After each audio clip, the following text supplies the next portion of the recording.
Good morning, church. If you will, let's stand and let's sing together. Let's find our places. Let's get our voices ready.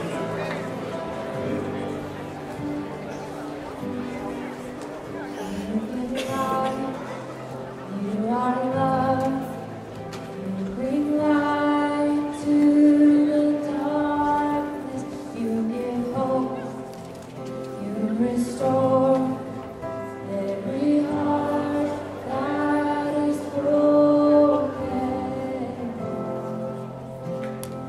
Great are you, Lord. It's your breath in my lungs, so we pour out our praise. We pour out our praise. It's your breath in our lungs,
If this is your first time to be here, welcome. Thank you for choosing to join us in worship today. And if you want to get to know this church more and what we're about, we'd love to meet you after service. But one way you can just get connected to this church is to fill out a Connect card. Those are the white cards in front of your seats. And after service, take it to one of our table leaders out in the atrium right up those doors. And they'll be happy to greet you, get to know you, tell you a little bit more about what we are about in this church. Every week we talk about one characteristic of God, and we kind of point to that for the day. So this morning we're going to focus on the God who calls. I'm going to read a quote from Timothy Keller. He says, "The call of God is an absolute act of grace. It doesn't come because you are qualified. You are qualified because it has come."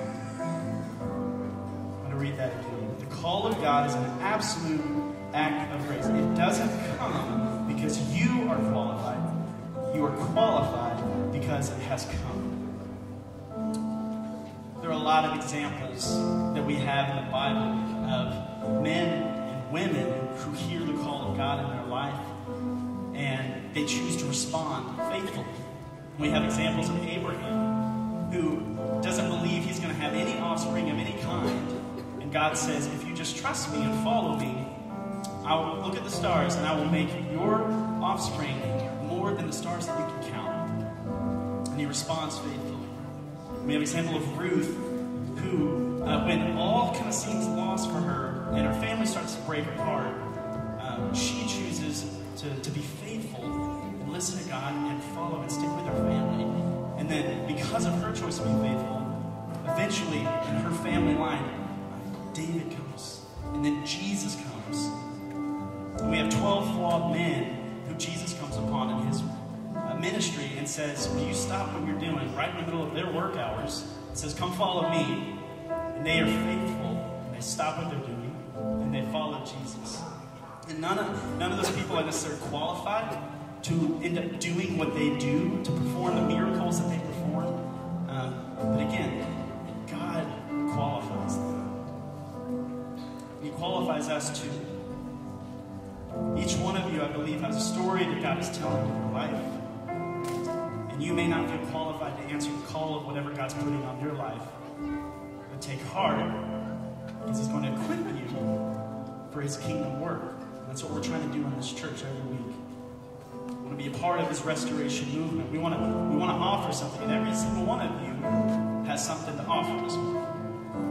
And so as we continue to sing and pray, read scripture, hear the words of a sermon, I want to ask you 2 questions to really hone in on this morning.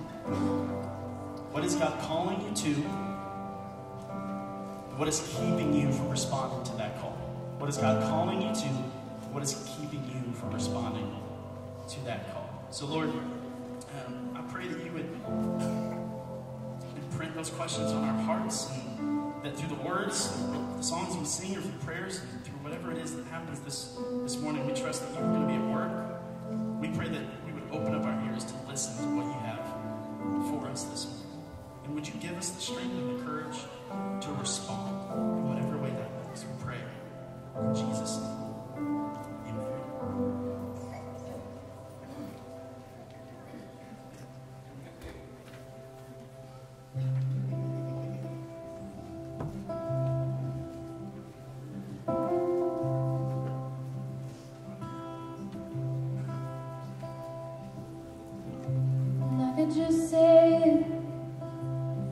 Just sit and wait for all your goodness. Hope to feel your presence. And I could just stay right where I am and hope to feel you. Hope to feel something again.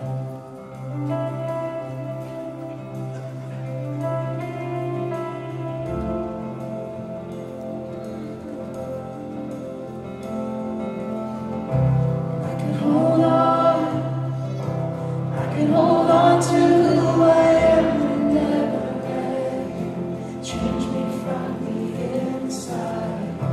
I can be faithful, I can be safe here in your arms and never leave. Never let these walls down. You have called me higher, you have called me deeper. Deeper, and I'll go where you will lead me.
These are the prayers of the people, the prayers written down last week. We focused on prayers and blessings for different age groups. And the prayers were so rich, we decided that I should do 3 of them instead of just 1. Please, God, follow these children, catch them when they fall, support them as they go into this world. May they all know your love. I pray for those who found today's blessing painful, those suffering with or through infertility, death, failed adoption.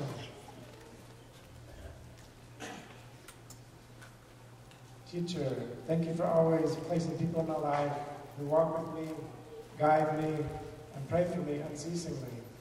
It's a blessing to know I'm never alone. Let's pray.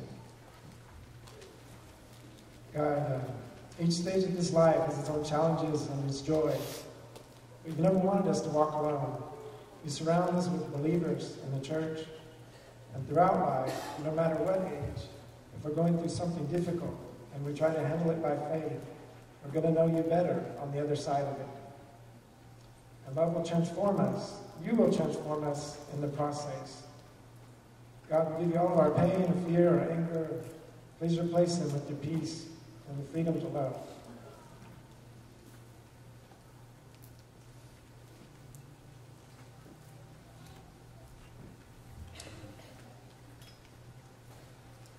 So we're going to enter into a time of prayer together as we continue to sing. But I want to invite you to move around the room where we have cards and pins across the front of the platform. We have some tables to the left and right and some tables in the back.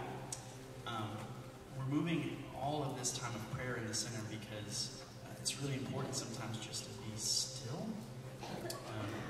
and not fill up so much time with talking and words and things like that. But if we're going to hear the call of God in our lives, we've got to be still in that moment and listen. And so if you're comfortable, we want to invite you to come up from your seat and go visit the tables. Write your prayers down and then go back and just sit and listen. You're welcome to sing along, but find a time during this next few minutes to just sit and listen. And remember the questions at the beginning. What is God calling you to? And what is keeping you from responding to that call? And if you want to be prayed over this morning, we always want to invite you to a prayer room. Out those doors and to the right, we have some prayer ministers who will pray over you. So we're even going to have some time at the end of a song we're going to sing where I'm just going to sit on the guitar, just kind of play a little bit. We're just going to take maybe a minute or two and just be still together and pray. So let's lift up our prayers together in song, in silence, on cards, and let's engage during this time. So if you will, let's come forward and lift up our prayers together.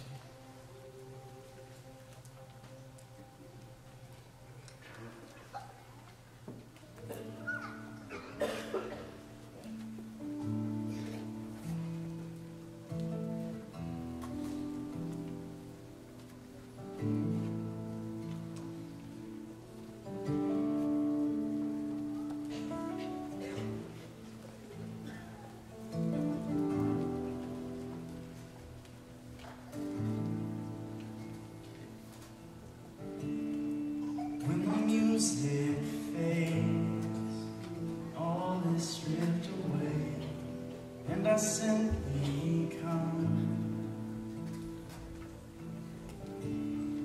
longing just to bring something that's of worth that will bless your heart. I'll bring you more than a song, for a song in itself is not what you have required. You search much deeper within, through the way things appear. You're looking into my heart. I'm coming back to the heart of worship, and it's all about you. It's all about you, Jesus. I'm sorry, Lord, for the thing I made it, but it's all about you. It's all about you,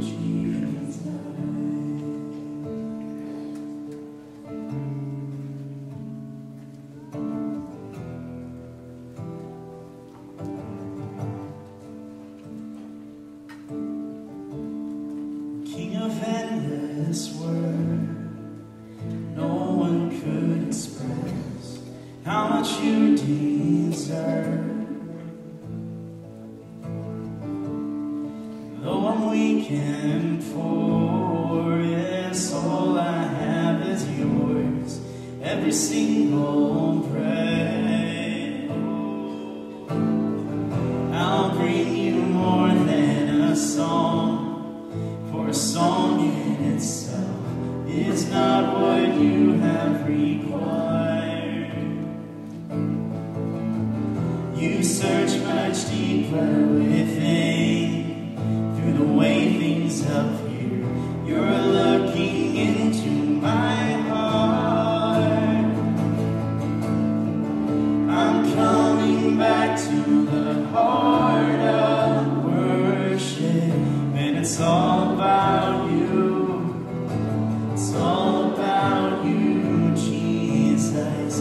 I'm sorry, Lord, for the thing I made it. When it's all about you, it's all about you, Jesus. I'm coming back to the heart of worship. When it's all about you, it's all about you, Jesus. I'm sorry, Lord, for the thing I made it.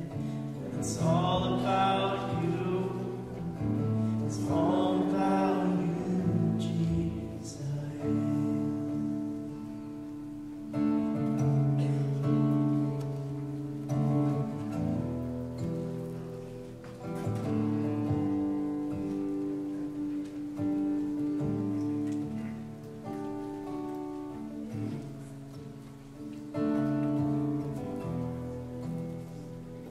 Just take a minute, just be silent.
That's our prayer, Father, as we go to your table now to receive the bread and cup. Help us to respond in this time, the sacrament. Pray in Jesus' name.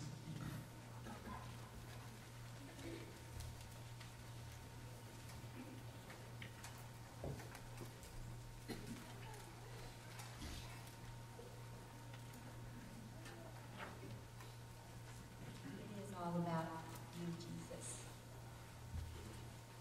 The word of the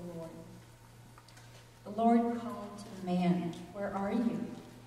The man answered, "I heard you in the garden, and I was afraid because I was naked, so I hid."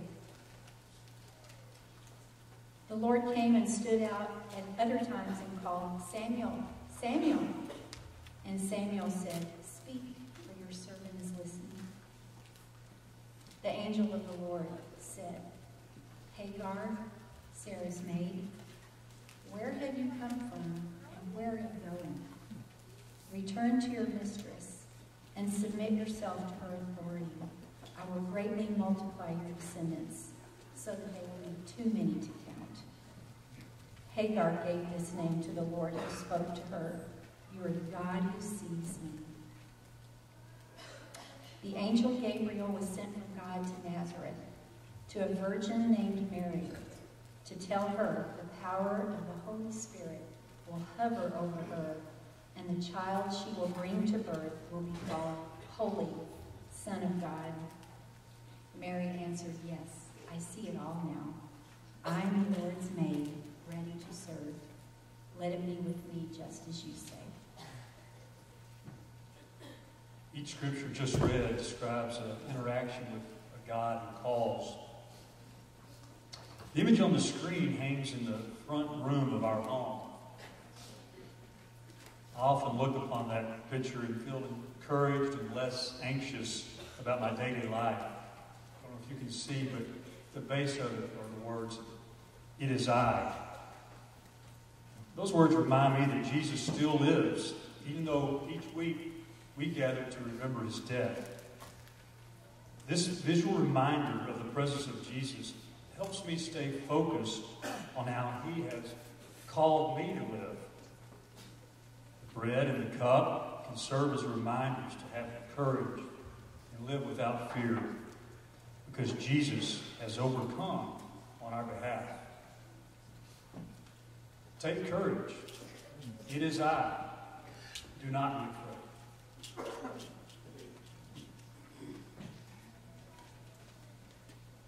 Father, as we hold these beautiful emblems in our hands, and as we will later take them together as a body, we thank you for this great sacrifice, the broken bread, the blood. Lord, we could never earn this. It is truly a gift from you. We're so grateful. May this just change our direction every day of our life. And thank you again so much. In Jesus we pray. Amen.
You are a treasure in our hearts,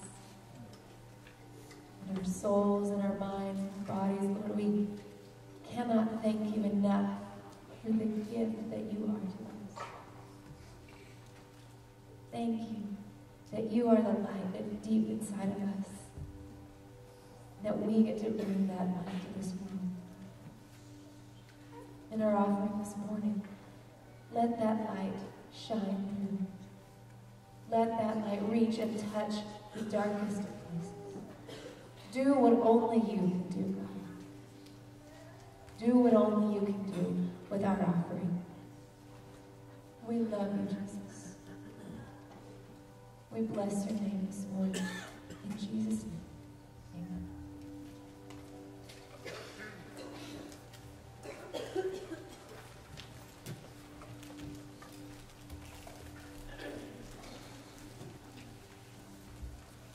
Greetings. My name is Roland Moore, and this is my fellow elder, Jim Creech. If you are visiting with us today, we are very glad that you are here. You are always welcome in this place. We hope that you will want to know more about Highland and join us in our restoration vision as we partner with God to restore Highland, Abilene, and the world. On behalf of the elders, Jim and I want to affirm two examples in which Highland has been and is implementing this vision. First, thanks to those of you who attended the congregational care event last Saturday. There were 143 Highland members who participated. This event was full of practical instruction and provided a blueprint on how we can more effectively care for one another. As you will see on the screen, one step in Highland's pathway model is table. We have been emphasizing table this month, and we hope that every Highland member will join in the table step, where the goal is for all of us to be part of a smaller community. This enables us to know and care for one another. This caring is demonstrated in several different ways. When someone is sick, people will reach out. When there is a crisis or a major life event, we want to be a supporting presence.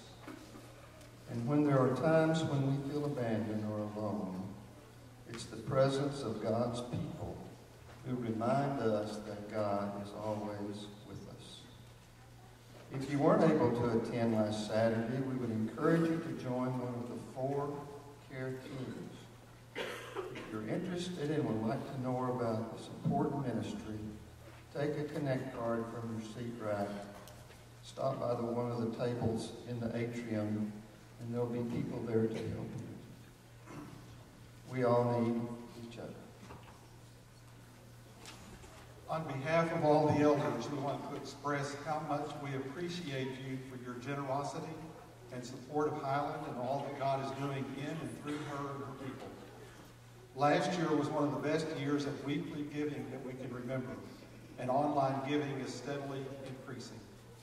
Starting in March, Realm, our church database, will be the sole platform that Highland is using for online and text giving. Some of you may have already noticed that the links to give on the website and within the Highland app now direct you to Realm to make your contribution. Realm allows for you to access your giving history at any time during the year, be in communication with other members of Highland, and register for events that are happening within our church. Over the next few months, we'll be moving toward Realm becoming more of a hub for how Highland communicates as a congregation. Moving online giving solely to Realm is the first step in this process. Many of you have already signed up and signed in to Realm. Our goal is for every member who calls Highland home to know how to use Realm. If you have tried and are having problems, either speak with someone at the tables in the atrium or call the church office. For those of you who have set up recurring giving with our previous online giving platform, Kindred, you will be receiving an email within the coming week or so that will explain how to transfer all of your information for giving into your Realm account. Once again, our leadership cannot thank you enough for how much you pour into the life of our church. One last thing, as most of you know, there are big events at ACU this week, and we're expecting a large crowd next Sunday. To accommodate that, we will have 3 worship services, 8 o'clock, 9:30, and 11 o'clock. There will be no Bible classes, but we will host a reception in the atrium from 9 until 11 in order to greet each other and welcome our guests. And God bless your Sunday. Thank you, Jim and Rowan. This time we're going to go ahead and dismiss our kids, ages 3 to 5, to His Kids Worship. You can go ahead and get up and head through those doors, and Miss Suzette and her team will meet you there. For the rest of us, we just want to be the hands and feet of Jesus right now, and we're a big church. So if you see someone that you don't know, or if you're like me and you forget everyone's name, stand up, reintroduce yourself, get to know each other for a little bit, and we'll be back here in just a little bit for worship. So let's stand and greet each other, church.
The first reading of Scripture this morning comes from the book of Isaiah, chapter 6. It is the word of the prophet Isaiah to the people of Israel.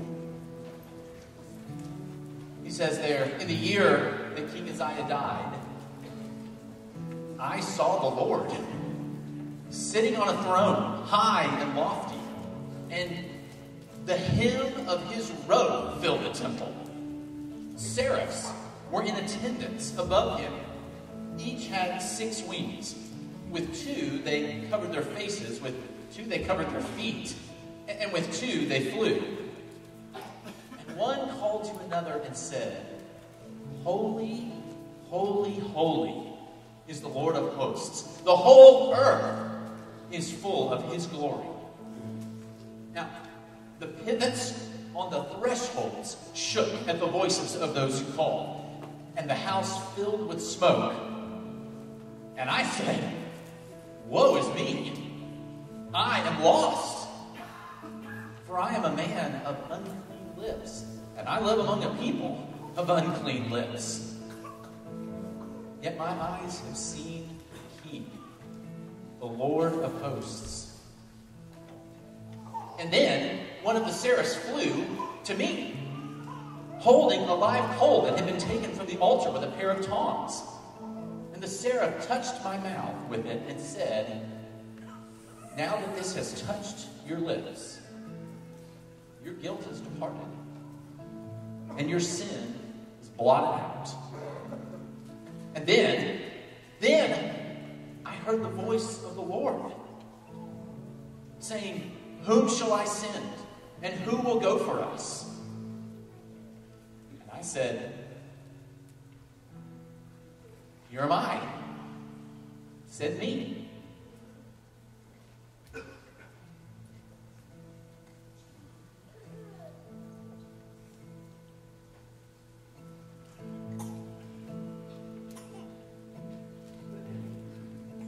Once, while Jesus was standing beside the lake of Gennesaret, and the crowd was pressing in on him to hear the word of God, he saw 2 boats there at the shore of the lake. The fishermen had gone out of them and were washing their nets. He got into one of the boats, the one that belonged to Simon, and asked him to put out a little way from the shore. Then he sat down and taught the crowds from the boat. When he had finished speaking, he said to Simon, "Head out into the deep water and let down your nets for a catch." Simon answered, "Master, we've worked all night long, but have caught nothing. Yet, if you say so, I will let down the nets." When they had done this, they caught so many fish that their nets were beginning to break. So they signaled to their partners in the other boat to come and help them. And they came and filled both boats, so that they began to sink. But when Simon Peter saw it, he fell down at Jesus' knees, saying, "Go away from me, Lord, for I'm a sinful man." For he and all who were with him were amazed at the catch of fish that they had taken. And so also were James and John, sons of Zebedee, who were partners with Simon. Then Jesus said to Simon, "Do not be afraid. From now on, you will be catching people." When they had brought their boats to shore, they left everything and followed him.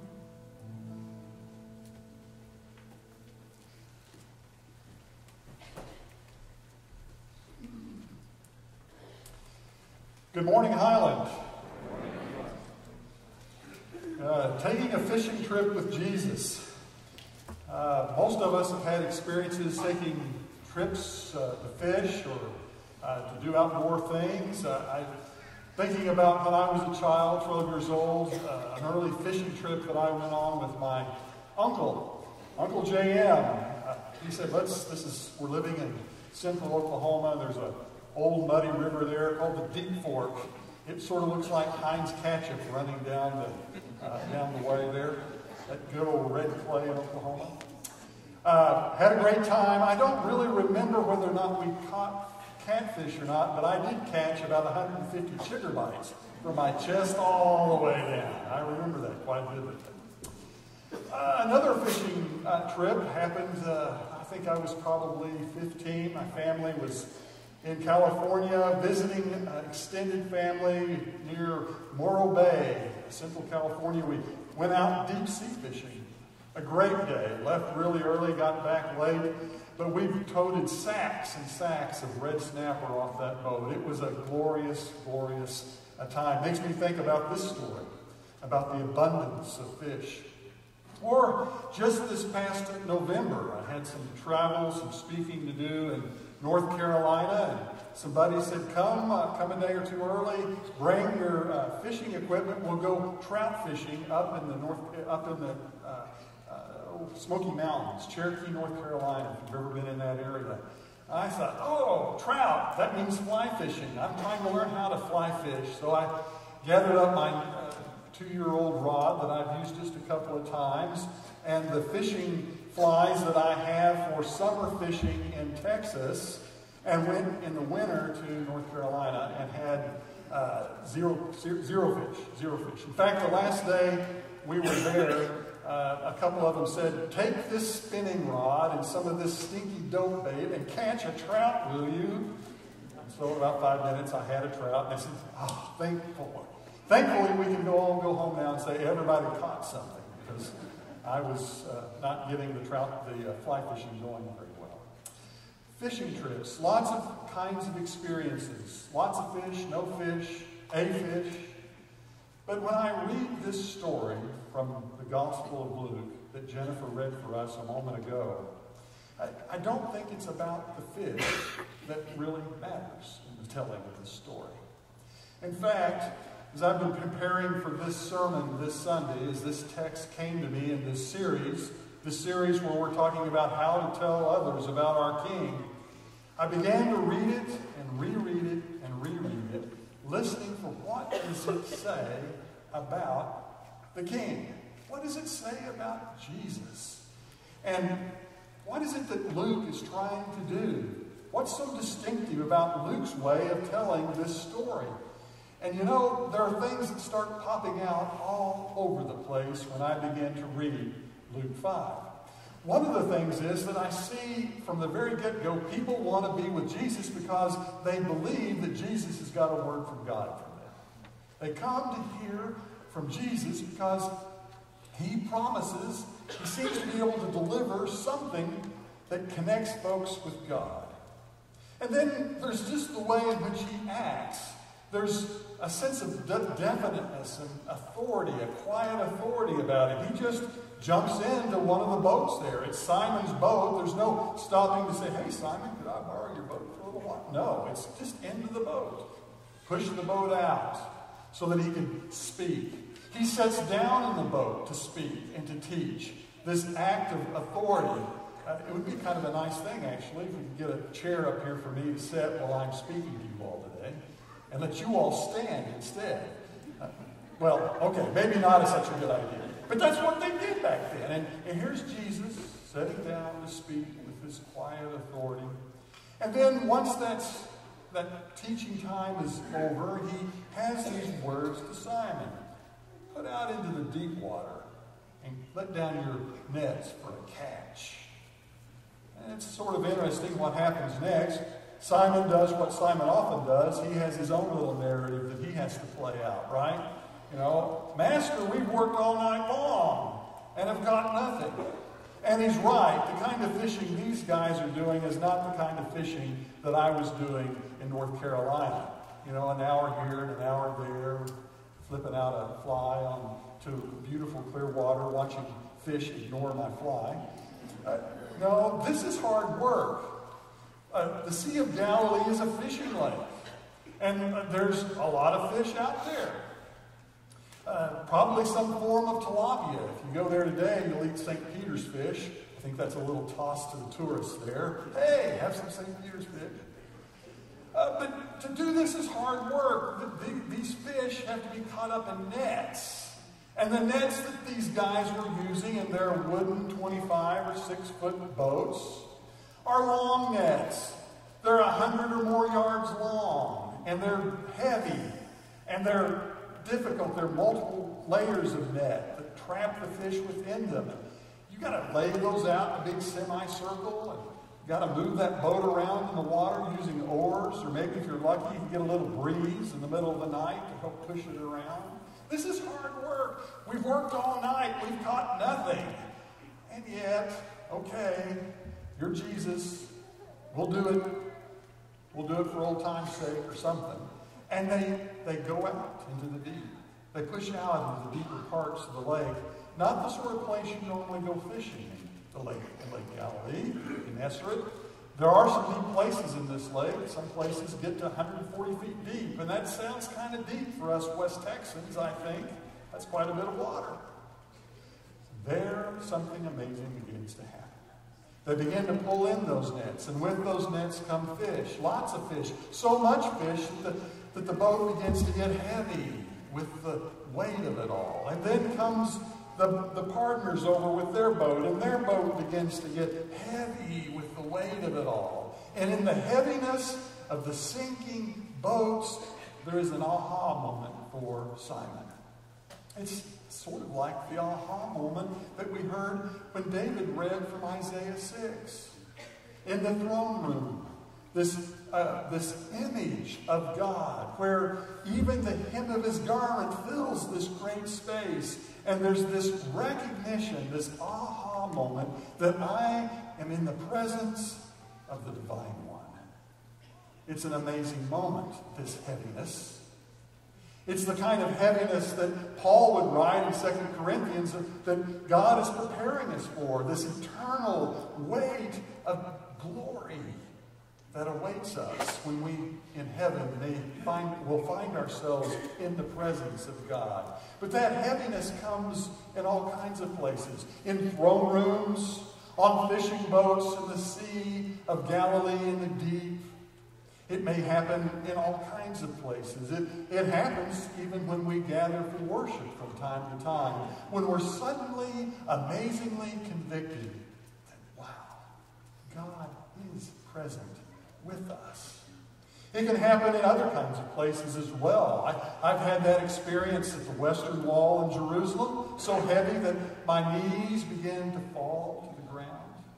I've also found it in hospital rooms, standing by persons who are at the last moments of their life and recognize that God is present in this moment. And everything about me is now attentive to the holiness and the sacredness of the presence of God. It happens in all kinds of places. It happens for Simon here, and in that moment he cries out, I'm a sinful man, depart from me. But in that moment, for Simon and for Isaiah, something happens that I think is instructive to us about our King. In that moment, there isn't the coal business, touching the lips with coal stuff, not so much in our gospel text, but in both moments, there comes a commissioning. It's like, okay, now I finally got your attention. I've got something for you to do. Now that you finally know that I am present and I am in the room, I want you to do something. Who am I going to send? Isaiah says, well, send me. And with Simon, the message comes from Jesus, look, you've been fishing, and sometimes you don't do so good with it. Actually, Simon is the first one who coined in the ancient language that all night when they found nothing, that's where we actually have nothing but net. That's the original interpretation. Nothing but net. Okay. In that moment comes the commission to Peter and to these others. Look, you've been fishing, not so more. Actually, it doesn't say, literally it says, look, I'm going to make you catch people. You're going to become catchers of people. And then they all leave their nets and follow him. It's an intriguing and powerful story of this encounter with God and a commissioning, a calling, as it were, to go. But what strikes me about this story as I look at it and I think about the way Luke is telling it are a couple of things. One is this catching piece. We're going to talk about that in a minute. The other thing is the way in which Luke describes what it is that Jesus asked them to do. I want you to go into the deep and there put down your nets and receive a catch. Into the deep. Luke's the only gospel writer to use that language for this story. The deep. The word there is a word that evokes something if you begin to look around for it in the Bible. One of those places, just to kind of give you a little snippet of what I'm trying to get at, is out of Jonah, who finds himself in where? The deep, right? In the belly of the fish. I called out to the Lord in my distress, and he answered me. Out of the belly of Sheol I cried. You heard my voice. You cast me into the deep, into the heart of the seas, and the flood surrounded me, and all your waves and billows passed over me. The deep is kind of a scary place. It's a place of darkness and uncertainty. It's a place that puts us out of any kind of comfort zones where we're a little insecure. We don't have all of the safety support systems that we have up on land or in shallow water where I can just stand up. I get a little nervous, right? No, I'm out in the deep, and if I fall out of this boat, maybe it's just foot after foot of darkness. This is the place that Jesus invites these disciples to go, and I kind of think Luke is trying to say something to us. Here's why. Because the stories that follow this story are stories that help us get a sense of the ministry of Jesus. And Jesus goes to deep places. The first story that follows this is a story of him going to heal a leper. Now there's an interesting place for you to go. Talk about awkward. Go out to the very fringes and edges of society and there work with a highly contagious person that has this medical condition that is really, really, really icky. And yet Jesus goes. Or the next story is another one that goes into a deep place. It's the story of the paralytic whose buddies bring him to this little Galilean village. Jesus is inside the house teaching. And as he's teaching, suddenly it's as if somebody opens up, the Superdome. It just kind of opens up. The roof opens up. And now we've got a solarium in the house. And down comes the paralytic. And suddenly now Jesus is messing around in another deep place. What about sin? What about sickness or disease or mental illness? And what is their relationship between each other? That's a deep place. How do we navigate the issues of sinfulness? How do we navigate the connection of our body with our spiritual well-being? And Jesus just kind of wades into that. And we find out, I think, out of this story, as he both forgives this man's sins and calls him to walk, that Jesus has power over both sin and whatever disease or illness or mental condition this man had.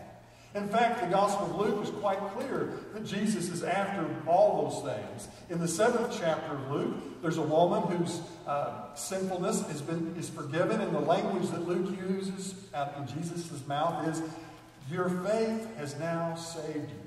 And then the next chapter, we have another story of a woman who has a hemorrhage, a physical illness, and Jesus pronounces, "Your faith has now saved you." In other words, there is no difference for Jesus in his ability to bring wholeness. Whether it's sinfulness or sickness, it doesn't matter. Jesus is going to address all of it. This is a deep place that Jesus goes. And he invites us to wander in as well to those kind of dark and uncertain sorts of places. The third story in this set of narratives that follow this primary story we're looking at is the story of Jesus going to Levi's house. Now, in the Gospel of Luke, those of you who are Bible students know this, Jesus spends more time in the Gospel of Luke attending to the people who are at the fringes, the poor. There's a lot of women who show up in the Gospel of Luke. Jesus is very concerned about those persons who stand at the edges. But right here, surprisingly, Jesus doesn't go to a poor person's house. He goes to a rich person's house. And by the way, you need to say, thank goodness. Thank goodness. Because it reminds us that Jesus is interested in even people who have needs, which is about all of us in this room. And in this moment, we find him moving straight into the complexities of what it might mean for us as wealthy people to follow Jesus. And what does that look like anyway? The next story, it's not really a story, it's just sort of an interlude, is a dialogue about fasting. And it sort of reminds me of how quickly we can get into fusses and feuds in our life in debate about stuff. Should we fast? Should we not fast? Should we party? Should we be an ascetic? And the whole dynamic that's going on in this narrative is with regard to John's disciples and the disciples of the Pharisees who fast quite properly. But Jesus' disciples, no, they act like there is no tomorrow. Party, party, party. But Jesus wades into that debate and presses. It's not so much about fasting, that story is, as much as it is kind of a wake up and be contextual for just a moment. The bridegroom is here right now, Jesus says. So of course they're not fasting, they're partying because I'm here. There'll come a time when I'm not here. And then, guess what? People who follow me will learn to fast as well. You see, Jesus is not content to be on A or B of a side. It's not like we're going to set up a bunch of rules and that will be the way it is for all time. No, Jesus is going to live with the reality of the cross and the resurrection, the both asceticism and abundance. And it's going to call on us, I think, if we're going to live in deep places, to learn how to weave through all of that. and navigate the complexities of life and not try to simplify things into simple A's and B's. And therefore, now that we've got that figured out, we can go on and try to be spiritual. Jesus goes to deep places. And the fifth that I would mention today, the final one, is Jesus takes on religion. He takes on this practice of faith and how we do it, how we practice Sabbath day.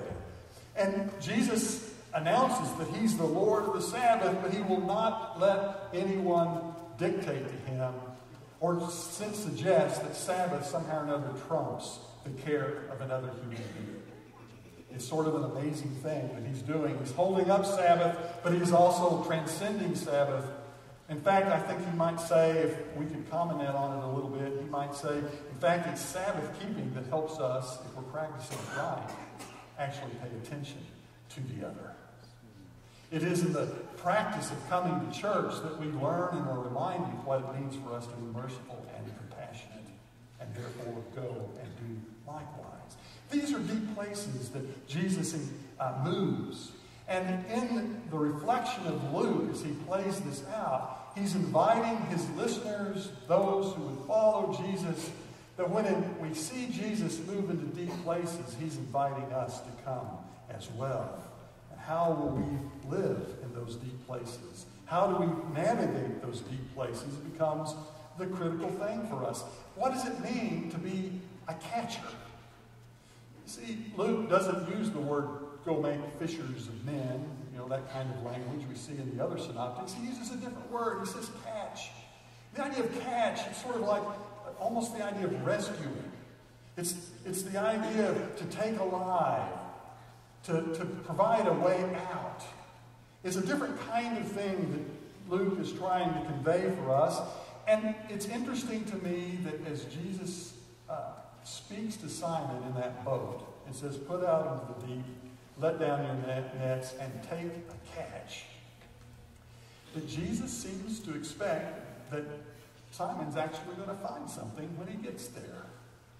It is that sense of expectation that I want to encourage you to reflect on this morning. Expectation. And in all these little stories that I've been pointing out where Jesus encounters the leper or the rich man or wherever, there's little clues that help me, and I think you, see that Jesus goes into those encounters with a sense of hopefulness and expectation. For example, here's what I'm trying to get at. When we go to the story of the leper, Jesus is unfazed by this moment of encounter with someone who is incredibly unclean. In fact, the text says that he reaches out, and Bible students know what I'm about to say, and touches the leper. Jesus expected something good to happen in that moment. He was prepared and ready to walk into that deep space. Or with a paralytic, as this guy comes swirling down out of the new sunroof, Jesus, the text says, looks and sees the faith of his companions. There's this moment of reflection that Jesus engages in, that he sees the possibility, the moment. There's an expectation that something good could come in this moment, and he's ready for it. You see, at every turn, Jesus is looking for and expecting something to happen. And when that sort of expectation is present, we can find Jesus at work. In fact, I'm going to let the cat out of the bag. You can go no deep place, no dark place, no mysterious place, no place that takes you one step further than you've ever gone before, and not find that Jesus is already there waiting for you. Talk about expectation. Let's get on the way. Let's find out what he's up to. About 9 years ago, before Vicki and I moved to Abilene, Texas, for me to take a post at Abilene Christian University, I was the preaching minister of a church in Atlanta. And one day I get a call from a member who said, look, my niece is in jail. I need somebody to go see her. No one will go see her. And whatever church life that this niece had in some other congregation, there was no help, no resource. I said, okay, I'll go. Well, her niece, I'll call her Cassidy, that's almost her name. had been arrested for the death. She was charged with manslaughter.